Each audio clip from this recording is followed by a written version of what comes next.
Hello, my friends, and welcome back. Thank you very much for being with me again today. I have to confess that this piece of news is kind of like unexpected, and that is the Slovaks show balls, and so far they do what they said they will do, or at least the president of Slovakia does what the prime minister-elect said he will do. That is, stop providing weapons to Ukraine. The guy was not even inaugurated or anything, or appointed as far as I know. But I have this little article coming from Ukrainska Pravda, which is going to give us details. Interesting. So, let's see. This article comes from, as I said, Ukrainska Pravda, right here. It is from Wednesday, the 4th of October, 2023. Slovakia halts military aid to Ukraine after parliamentary elections. European Pravda, tralala, lululu. Zuzana Chapotova, I'm assuming, president of the Slovak Republic, has opposed the provision of a new package of military assistance to Ukraine due to the result of the parliamentary election won by the anti-Ukrainian party.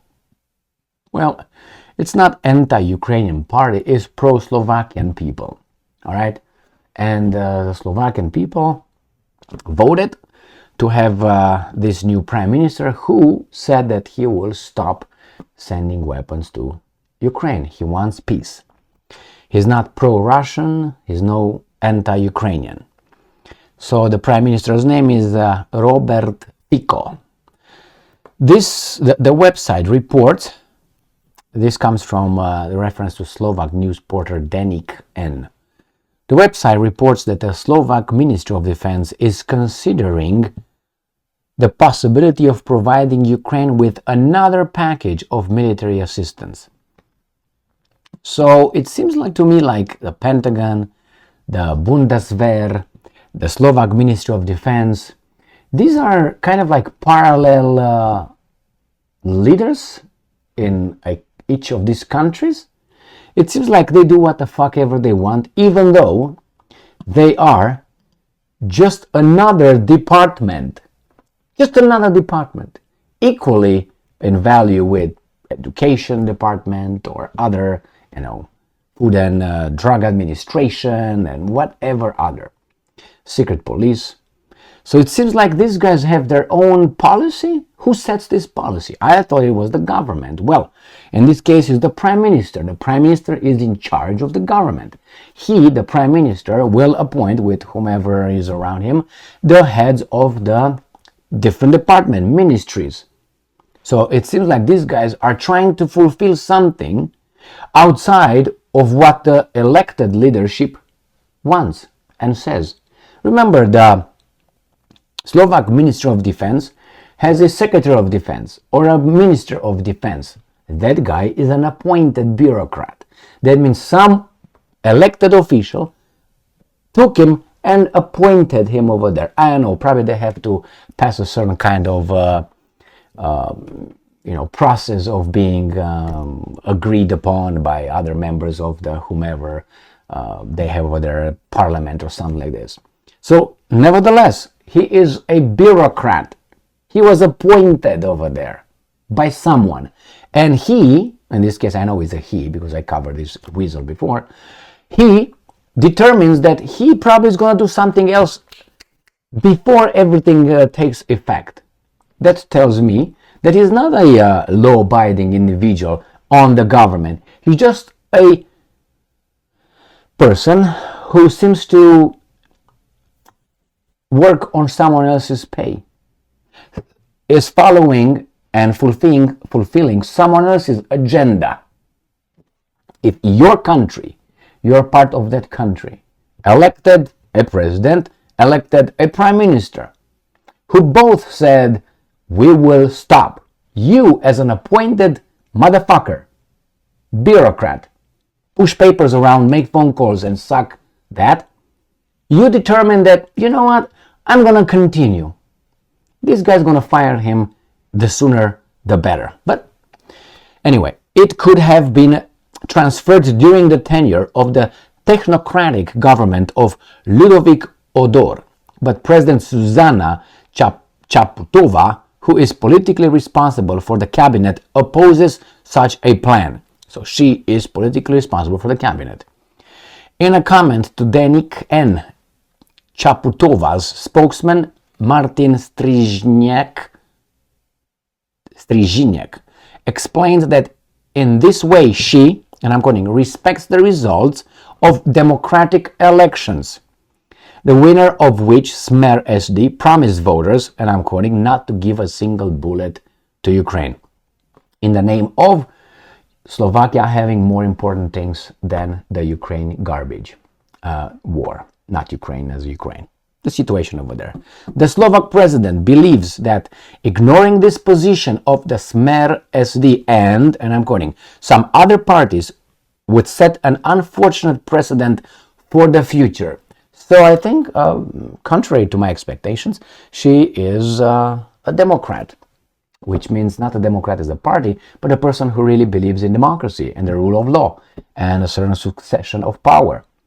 And it seems like the defense minister will ignore that, or at least he's just doing it, as much as he can before he gets fired.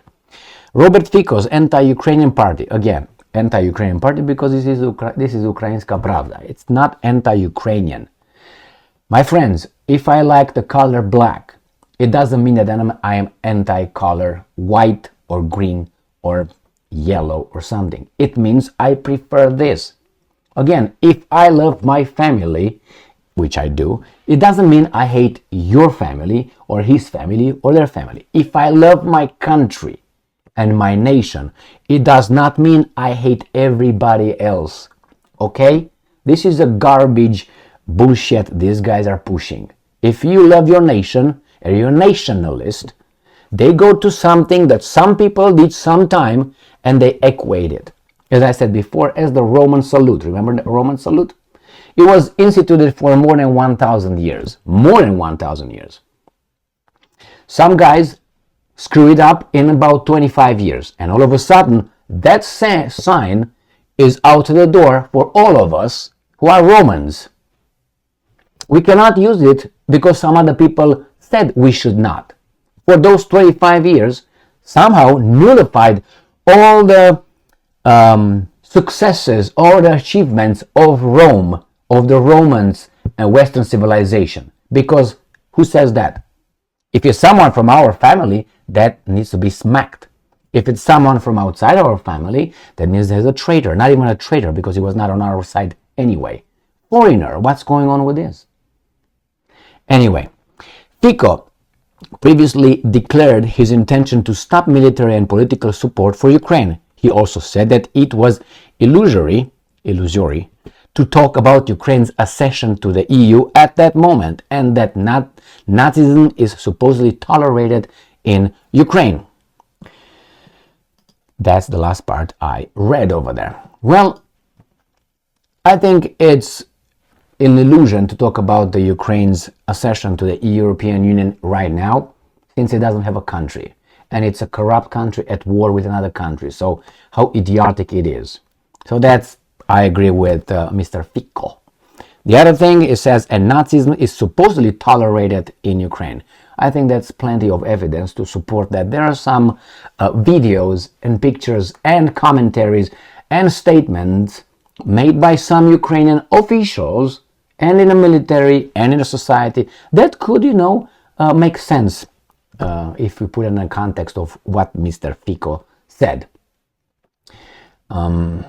This is it, my friends. I'm surprised that these guys want to stop that military aid, weapons to kill people. Let's don't use euphemisms here. The aid here is weapons, missiles, bullets to kill the other guys. That's what it is. Why don't you call it that way?